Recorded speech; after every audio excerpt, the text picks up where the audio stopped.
The other bigger theme, I thought, emerging from the conversations was also on the unpaid work that women do. So much of, whether you choose to leave your career to do it or whether you are still working and still do the unpaid work.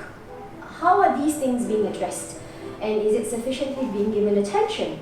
And how are we reinforcing some of this with our subsidy structure, with tax incentives, by delineating or labeling certain things the way we do? I have a son with special needs, and I had him after I became MP. One day, I'm crazy, I'm running around all the time. I'm at the hospital, I'm at the school, and so one time one of the mothers in the group called me and said, I have been struggling with this, about whether I should leave my job to take care of him. Because he spoke about quality of care, right? It's not just about sending him to school and being there with him, to really have that. And I noticed the kids in his class whose mothers quit their jobs really had a different, were already talking, so I completely always blamed myself. So I always had that at the back of my mind. Then this mother comes to me and says, I know it's your job and all that, but I will tell you that with children like him, it helps if the mother's not working. I was quite quiet about it, I didn't really think about it, I thought. I told the story to my best friend. My best friend was really upset because she says, how dare she judge you like that? And she wasn't judging, I said I was like defending her and all that. So she was just giving a point of view. And then my friend just stopped talking, and at that point it broke down. I just lost it because it was real, the guilt was real. And I still ask myself every day, what's the point of me doing all this? So we women make tough choices, whether or not we choose to leave the jobs, to leave our children at home. And when we do make that choice, we also get penalized.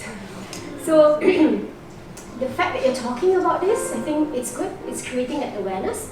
It's all real questions, but the solutions are not so straightforward. I think the guilt is real, I think for the women and also for the men as well. So that's coming from a man's perspective. Because it starts with all of us, because if these things can be changed, my own personal reflection to that is that how great would that be? Because then the load on my wife's shoulders would probably be much lighter.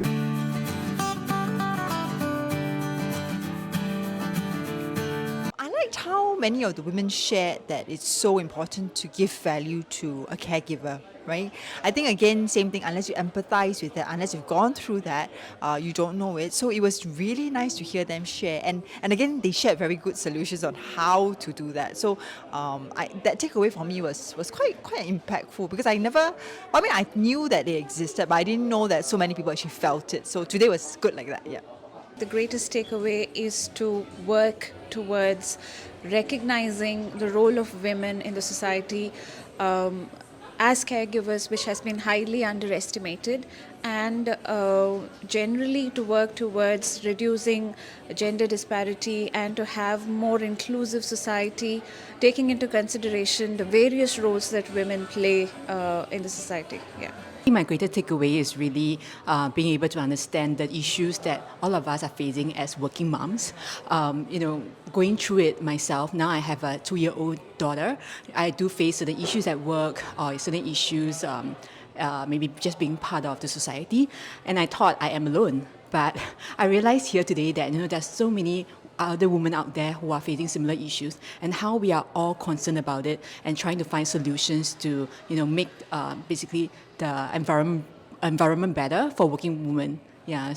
And I'm really glad that REACH has created this forum for us to be able to surface the issues and also collectively be able to find solutions or resources to address these issues.